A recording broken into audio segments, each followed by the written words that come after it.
Hello, everyone. Welcome once again to Wellness Not Counseling. Today we have registered holistic nutritionist and metabolic balance coach, Shubi. Shubi, welcome. We are so excited that we are having this conversation because I know offline, we've had this conversation that how nutrition impacts mental health, but we want to, get your knowledge into the hands of the audience, right? Like, what is it like? Tell us like a little bit more. How is nutrition and mental health connected? Like, what's your perspective So, as someone who has studied this in depth? so, first of all, thank you, Diti, for having me over. And I'm really glad that we're doing this today because, April is a month of Stress Awareness Month. Right. And it's a very great time. And May would be the Mental Health Awareness Month. So it's a good timing that we're really talking about it. And I'm glad that you're bringing up nutrition and mental health together. So, there is a nice emerging field called nutrition psychiatry. I'm sure you must have heard about that word. It's an emerging field which focuses on the interrelationship when it comes between nutrition and your mental well-being. And it is being studied so that it can be used as a preventive measure. Forget about curing something. The first thing which we have to see is how can we prevent it, Yes. right? Yes. So nutrition does affect your mental health. You must have observed, there are times when we eat certain kind of foods, we might not feel well immediately. And that might, you might feel a bit of low on your mood, or you might feel extra happy. You've heard that word of sugar rush, Yes. right? Yeah. Yeah, it happens with kids. You give them some sugary food, some high carbohydrates or processed foods, and they're extremely happy and extremely energetic. And then there's a sudden low, a sudden dip which comes. So if that can happen with one meal, just one meal, imagine somebody who's having a diet which is full of processed foods. And in our nutrition industry, we call that kind of diet an SAD diet, SAD Mhm. diet, which means a standard American diet, Which which is is full of so interesting that I am sad. I want to have that processed food. I want to drink Coke. I want to have fries, right? And but it is like it's a sad diet. It's going to make me more sad as opposed to yes, opposite effects. as opposed to opposite effect. And the reason is because all these foods, temporarily, they might elevate your happy mood, they might elevate your serotonin or dopamine levels, but then the crash which comes along with it, that is the thing which we need to be more aware of. Yes. Um, I would like to mention here that in there's a BMC Medical. They published this randomized study. A trial study was done. A controlled study was done in 2017, and that study was called SMILES. So there were some 67 patients which they took. They were all 67 patients had high depression in them, and out of which 33 patients, if I'm not wrong, were kept on a nutritional intervention, and 34 patients were kept on a social intervention. That means they were given support as we would give to any, mental illness support, in the sense of, checking on them frequently, asking what they like and stuff like that. After 12 weeks of this trial, you would be surprised to know that 32% of the patients who were given nutritional intervention did not show any symptom of depression. They were like absolutely fine. Wow. So that study itself speaks about it, right? How, nutrition can affect our mental well-being. Absolutely. Yeah. Well said. So, what do you think, Shubi, are some of the key nutrients that play a role in mental health? Like, how do they affect brain function?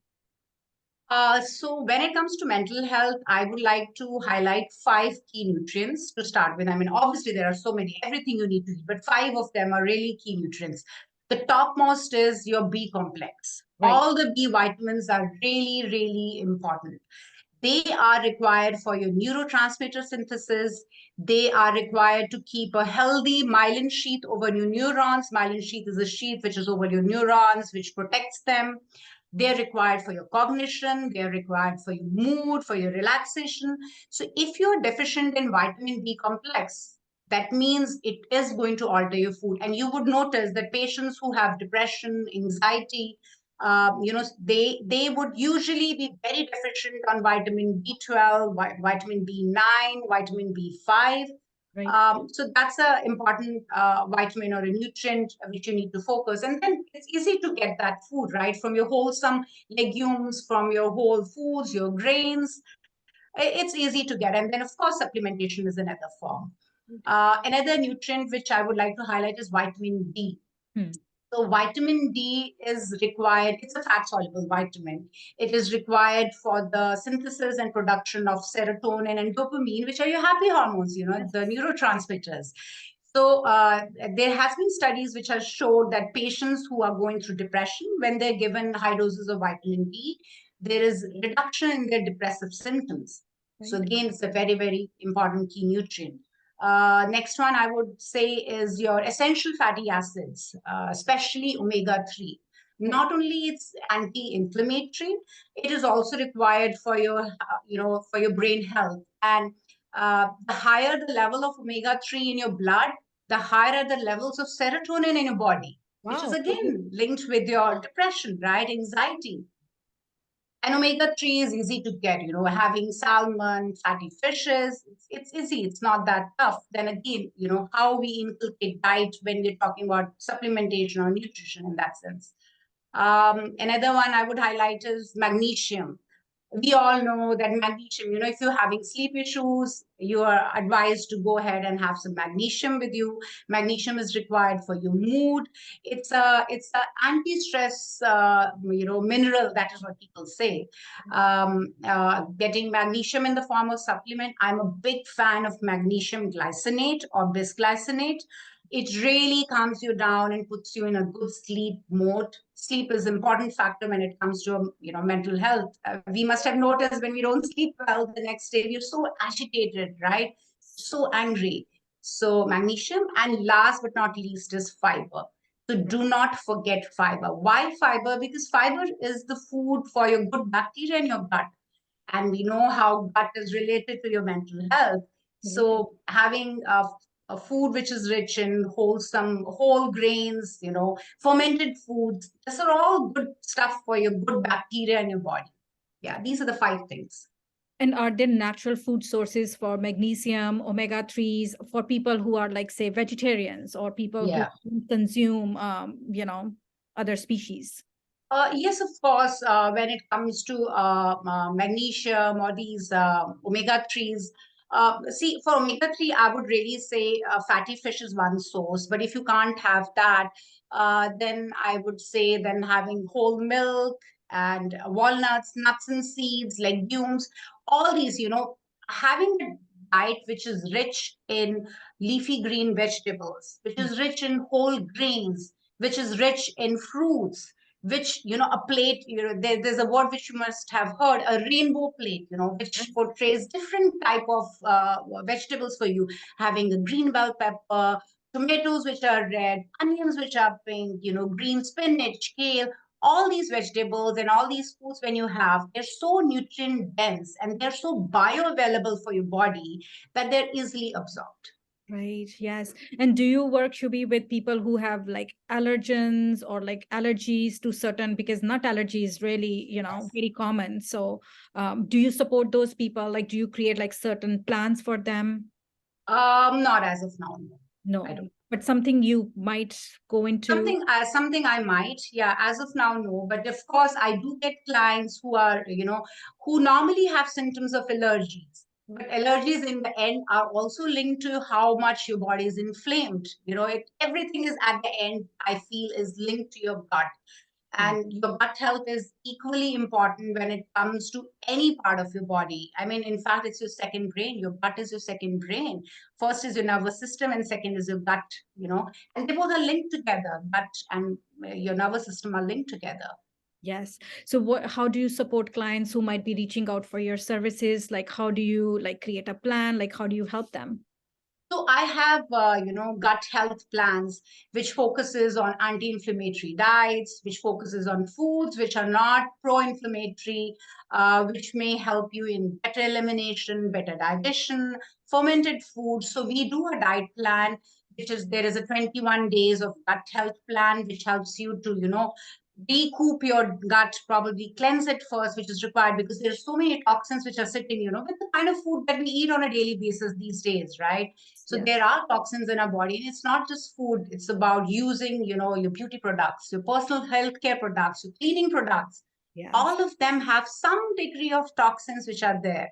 right? So to cleanse them, so there's a plan which first cleanse your gut, and then you start, putting some good bacteria in it. You give the good bacteria some food, which, again helps it to grow further and helps to curb the bad bacteria in your stomach. Yeah. Right. So if someone is struggling with mental health, you're suggesting that it is important to look at the gut health as well and see how, gut health and mental health are related and what needs to be done here. Yes, totally. So your gut and your brain, they are connected by a gut-brain axis. And vagus nerve is a nerve which runs between them.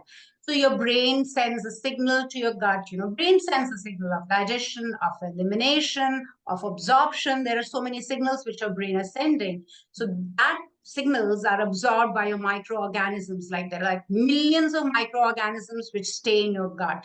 And this is such a exciting study, if I would say, because half of the time it is just disregarded that, there's no issue with gut, but, gut does have issues of inflammation, issues of having a gut permeability, where toxins or food which are not supposed to go into your bloodstream, they seep through your gut because the wall of the gut is not that strong, but that wall of the gut is maintained by your microorganisms which are present there.